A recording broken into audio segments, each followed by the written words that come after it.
After 7 years together, our bedroom had become silent. It wasn't the silence of anger or fighting. It was the silence of resignation. We loved each other, but the spark, that energy that first pulled us together, felt like a distant memory. We were roommates who shared a history and a mortgage. We'd go to bed, turn away from each other, and the space between us felt like a mile-wide canyon. The physical intimacy was gone, but worse, the emotional intimacy was fading with it. Then, out of a quiet desperation, we decided to try something radical. Something that sounded almost clinical. Sex every day for 30 days. But this wasn't about pleasure, not really. It was a last-ditch effort for reconnection. A challenge to see if we could find each other again in the silence. Before we started, we knew we needed clear rules. This couldn't be another thing to fail at. The goal wasn't performance, it was presence. So we set 5 simple guidelines. Rule number 1, it's not about orgasms. Taking that pressure off the table immediately was a game changer. The goal was connection, not a specific outcome. Rule 2, a minimum of 15 minutes of intentional physical connection. This could be anything from holding each other to a massage, as long as we were focused on one another. Rule 3, no devices, no distractions. For those 15 minutes, the world outside our bedroom didn't exist. No phones, no TV, just us. Rule 4, the not tonight clause. If one person truly wasn't feeling it, it couldn't just be a shutdown. It had to be replaced with a different form of non-sexual intimacy, like talking or cuddling. And finally, Rule 5, which was maybe the most important. We had to check in with each other after each time. A simple, how was that for you? To make sure we were still on the same team. The first week was awkward. It felt completely mechanical, like a chore we had to check off a to-do list. We literally scheduled it. I'd get a text that just said 9 p.m. bedroom. There was no romance, no spontaneity. We were 2 people going through the motions, performing intimacy rather than actually sharing it. I found myself watching the clock, counting down the minutes. There were moments of stiff embraces and forced smiles. It felt like we were failing. But the key was we kept showing up. Even on the nights we were tired or annoyed with each other or just plain didn't want to, we honored the commitment. And something interesting happened in the midst of all that mechanical awkwardness. We had a realization. The distance between us wasn't because we stopped having sex. The lack of sex was a symptom of the distance that had already grown. We had stopped communicating, stopped being vulnerable, stopped choosing each other first. We had to rebuild the bridge of basic connection before we could even think about finding our way back to true intimacy. The first week wasn't a failure. It was a diagnosis. Then came week 2 and the breakthrough. It happened on day 11. We were going through the motions again, and it just wasn't working. I felt frustrated, and then without any warning, I just started crying. Not sad tears, but tears of pure release. It was like all the armor I had built up over the years to protect myself from feeling rejected or unseen just melted away. In that moment, my partner didn't try to fix it or force the physical stuff. He just held me. We just lay there and he held me while I cried for probably longer than our mandated 15 minutes. And that night, that supposed failed attempt at sex taught us more than any successful one ever could have. It hit us like a lightning bolt. Sex wasn't the goal. Safety was the goal. Over the years, we had stopped feeling safe enough to be truly vulnerable with one another. We were so afraid of being hurt or rejected that we kept our true selves hidden. That night, by just holding space for my emotion, he made me feel safer than I had in years. We started to redefine what success meant for this challenge. It wasn't about a physical act.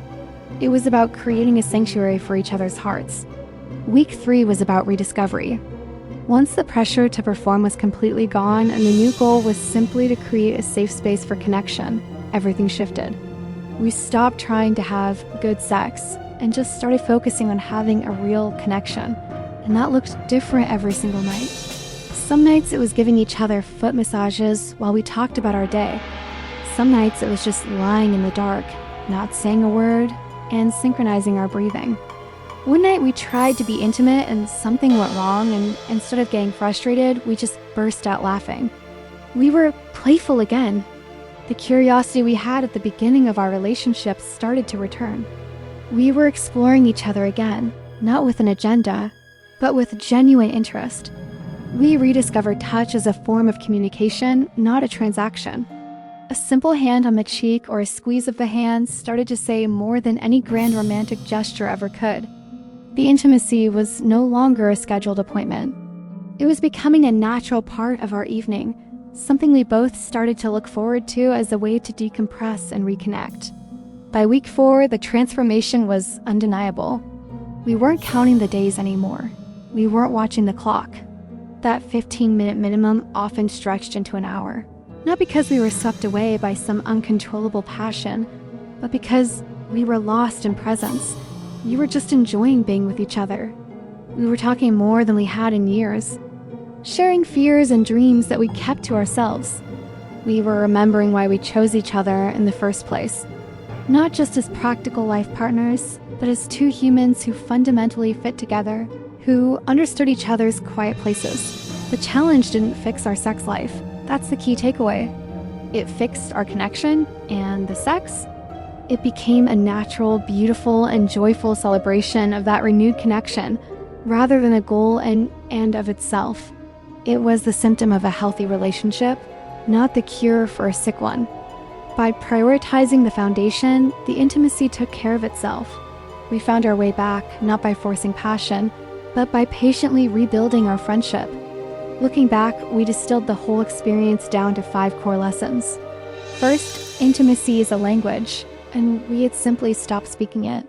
It requires practice to stay fluent. Second, scheduled, intentional intimacy is infinitely better than spontaneous neglect. Waiting for the perfect mood often means waiting forever. Making it a priority is an act of love. Third, and this is a big one, sex doesn't create connection. Connection creates sex.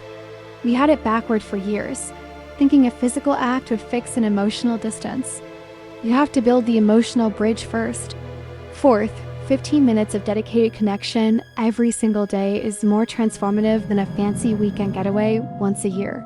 Small, consistent deposits into the relationship bank account yield the highest returns. And fifth, just showing up matters more than any kind of performance. Being present, even imperfectly, is better than being absent. So, who is this for? Honestly, this challenge isn't really for couples on the brink of divorce or in a major crisis. This is for the couples in the zone of complacency, the ones who still love each other, but have forgotten how to be lovers. It's for the new parents who are so deep in the fog of raising kids that they've lost each other. It's for the busy professionals who prioritize their careers above their connection. It's for anyone stuck in a comfortable routine, living in a state of silent, polite understanding.